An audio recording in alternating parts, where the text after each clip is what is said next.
আসসালামু আলাইকুম প্রিয় শিক্ষার্থীবৃন্দ। আমি শাহাদুত স্যার।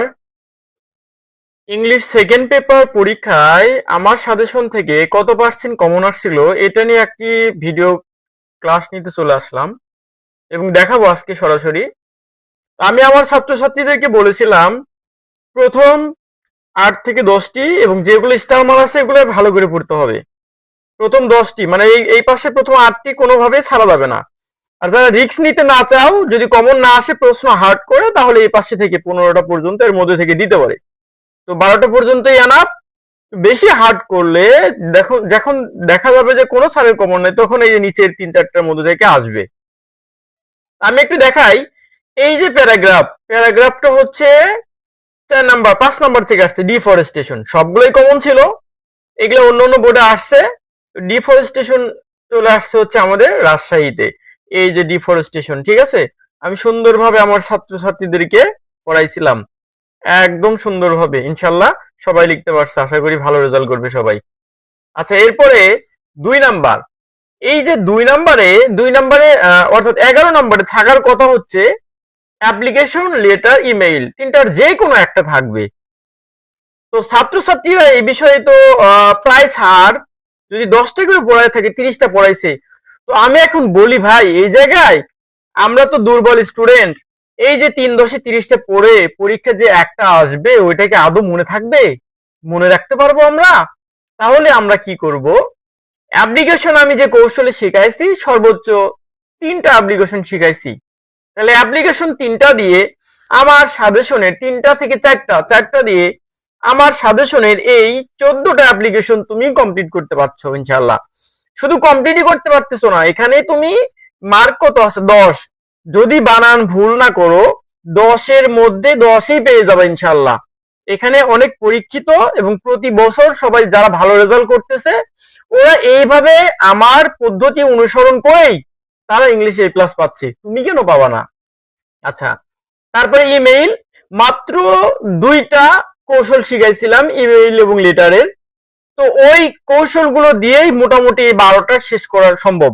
সুতরাং ছাত্রছাত্রীদেরকে আমরা ফ্রি হ্যান্ড রাইটিং লেখার উপযুক্ত করে গড়ে তুলতেছি, যেভাবে তারা পরীক্ষাতে লিখে আসতে পারবে। শুধু লিখতেই পারবে না, তারা ভালো মার্ক বয়ে আনবে, ভালো রেজাল্ট করবে।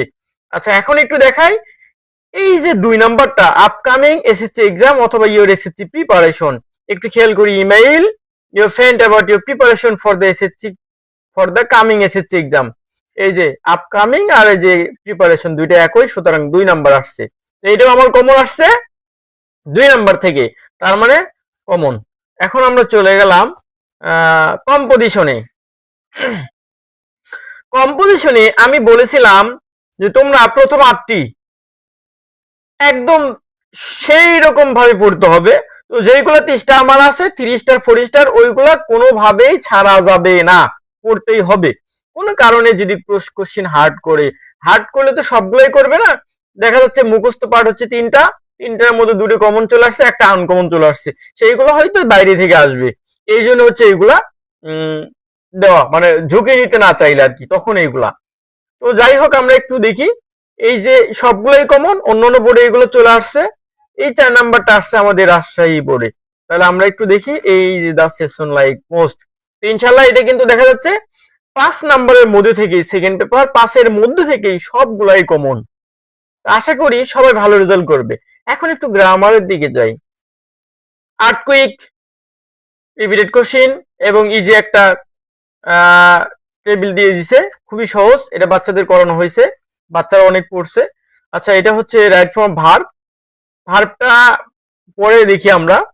এই যে চেঞ্জিং সেন্টেন্স, এটা এমন ভাবে করানো হয়েছে অধিক স্টুডেন্ট এখানে 10-এ 10 পাবে। এটা কিন্তু কপি, অর্থাৎ রিপিটেড কোশ্চেন। এই যে লেখা আছে repeated question, coping in the exam, এটাই চলে আসছে। তবে মাঝে চেঞ্জ করে দিতে পারে। যেমন এই যে এইখানে হু কপিস, অর্থাৎ সিম্পল করতে বলছে। সম্ভবত এটা সিম্পলে ছিল, ওই যে বোর্ডে আসছিল ওইখানে কমপ্লেক্স করা লাগছে, আর এখানে উল্টা সিম্পল করতে বলছে, এমন হয়তো পরিবর্তন দিয়ে দিছে। এখানেও বাচ্চারা 10 পাবে। 5 নাম্বার ট্যাগ কোশ্চেন, এইখানেও কিন্তু স্টুডেন্টরা 5-এ 5 পাবে, মানে 4-এর নিচে কেউ পাবে না।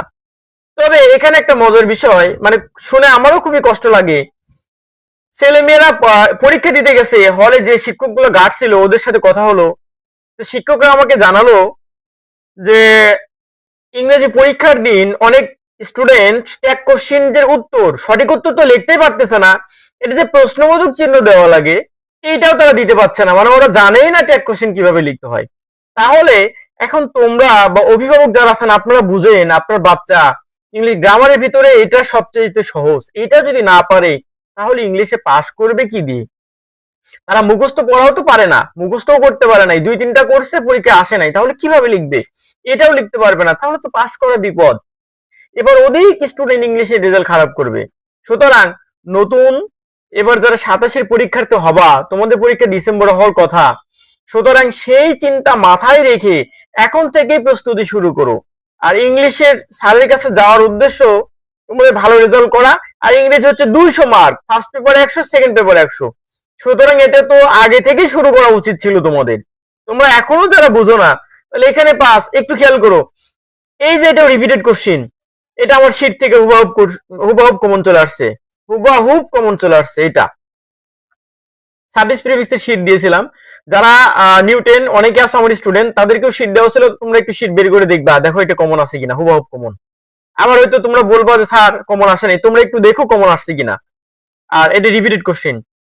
এইখানে চলে যাই, তোমাদের ফাইনাল পরীক্ষার আগে এসএসসি পরীক্ষার্থীদেরকে আমি মাত্র 55 কি 60টা প্রিপোজিশন লিখে দিয়েছিলাম, অ্যাডিক্টেড টু, হ্যাঁ এমনটা। একটু দেখো সাফারের পরে কি হয়। এখানে হচ্ছে যে টেকের পরে ফাইন্ড, গিভ, সবগুলো থেকে 100% কমন, এটাও রিপিটেড কোশ্চিন। এখন তোমরা যদি মনে করে লিখতে পারো সবাই আশা করি ভালো রেজাল্ট করবা। Dengue fever connector, repeated question, তোমাদের অনেকবার করানো হয়েছে, এটাও করানো হয়েছে, সব রিপিটেড কোশ্চিন। এখন তোমরা যারা ভালোভাবে লিখতে পারছো আশা করি সবাই ইংলিশে খুবই গুড একটা রেজাল্ট করতে পারবা। এই যে ইন এ সার্টেইন, এটাও করানো হয়েছে, একটু যারা লিখতে পারছো, হ্যাঁ এটা কিন্তু ন্যারেশন, নিচে একটু খেয়াল করে দেখো ন্যারেশন স্টাইল দিয়ে দিছে। তো এইটা যারা লিখতে পারছো ন্যারেশন স্টাইলে তারা কিন্তু আসলে ভালো মার্ক বই আনতে পারবা। আশা করি এটা ইংলিশ সেকেন্ড পেপারে নিয়ে কোনো কথা নাই, 70-80 এমন মার্ক পাবা যারা মোটামুটি লিখছো আমার সাজেশন অনুযায়ী। আর ফার্স্ট পেপার নিয়ে ভিডিও এর আগে হয়তো বানাইছি, তো যাই হোক ফার্স্ট পেপারে এইবার কোন স্যারের, শুধুমাত্র আমি ছাড়া, আমি শাহাদুত স্যার ছাড়া, ইজি ইংলিশ কেয়ারের সাজেশন ছাড়া কোন স্যারের এবছর 50 থেকে 60-এর উপরে কমন আসে নাই। আমি মাত্র এখনো বুক ফুলে জোর গলায় বলতে পারি আমার সাজেশন থেকে 85% হুবহু কমন আসছে। তোমরা বিশ্বাস করো, আমার সাজেশনটা দেখো। হ্যাঁ অনেকেই বলবে 1 নাম্বারটা তো স্যার 15 নাম্বার থেকে আসছে, আপনি পড়তে বলেন নাই। আমি বলে দিছি প্রথম 10টা পড়তে হবে, প্রথম 10টা খুবই কমন ছিল, খুবই কমন ছিল, কিন্তু বলে দিছি যে যারা রিস্ক নিতে না চাও, ভালো রেজাল্ট করতে চাও, তাদেরকে 15টাই পড়তে হবে। কারণ কোশ্চিন, সবগুলা কোশ্চিন, অর্থাৎ একটা কোশ্চিনের ভিতরে 11টা থাকে বা 10টা থাকে, 10টাই কখনো সহজ করবে না, 5-7টা সহজ দেবে, 2-1টা একটু কঠিন দিয়ে দেয় যে বাচ্চারা আসলে পড়ছে কিনা। সুতরাং সবগুলো মেনটেন করে যারা ভালো রেজাল্ট করতে চাও আমার সাজেশন ফুললি তাদেরকে কি করতে হবে, কভার করতে হবে, তাহলে A+ পাওয়া সম্ভব ইনশাআল্লাহ। তো আশা করি তোমরা যারা 27-এর পরীক্ষার্থী কালক্ষেপণ না করে, যেহেতু 2টা প্রথম দ্বিতীয় পড়াইতে হবে, কালক্ষেপণ না করে অতি দ্রুতই তোমরা তাড়াতাড়ি ওই ইংলিশ কেয়ারে ভর্তি হয়ে যাও। তোমাদের বন্ধু বান্ধব যারা আছে সকলকে নিয়ে তাড়াতাড়ি পড়তে চলে আসো, ইনশাআল্লাহ ভালো রেজাল্ট করতে পারবে। আমি গ্যারান্টি দিয়ে বলতেছি তোমরা ইংলিশে A+ পাবে ইনশাআল্লাহ। আমি যেভাবে বলবো ওইভাবে যদি প্রতিদিন পড়াশোনা করতে পারো তাহলে আমি গ্যারান্টি দিচ্ছি তুমি নিশ্চিত A+ পাবে, A+ পাবে। তো আজকে এ পর্যন্তই। আসসালামু আলাইকুম।